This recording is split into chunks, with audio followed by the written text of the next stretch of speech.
প্রতিদিন আমরা চোখের সামনে দেখি রাস্তার ধারে ছড়িয়ে থাকা পলিথিন, নদীতে ভাসমান প্লাস্টিক বোতল, খাবারের প্যাকেট। কিন্তু কখনো কি ভেবেছি এগুলো শেষ পর্যন্ত কোথায় যায় আর এর প্রভাব কতটা ভয়াবহ? এই পলিথিন, প্লাস্টিক শুধু আমাদের শহরকেই নোংরা করে না, পশু পাখির জীবনকেও করে তোলে দুর্বিষহ।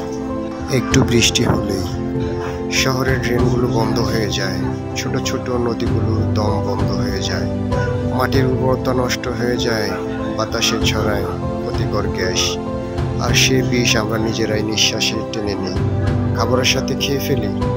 এই ময়লার কিছু অংশ রিসাইকেলিংয়ে গেলেও বেশিরভাগ জমে থাকে যেখানে সেখানে, বছরের পর বছর ধরে মাটির নিচে। এগুলো পচে না, কিছু পুরানো হয় যা বাতাসে বিষ ছড়ায়। প্রতিদিন এই চক্র চলতে থাকে, আর আমরা ধীরে ধীরে নিজেদের ভবিষ্যৎ নষ্ট করি।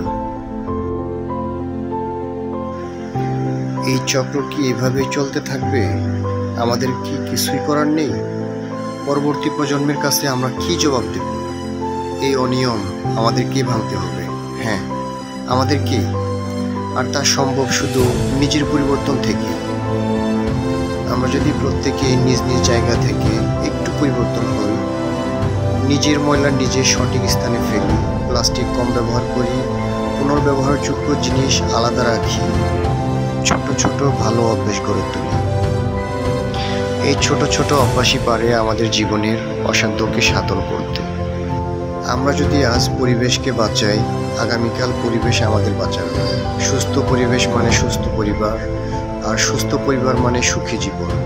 আসুন আমরা সবাই মিলে প্রতিজ্ঞা করি, নিজের ময়লা নিজেই যথাস্থানে ফেলব, প্রকৃতিকে ভালোবাসব।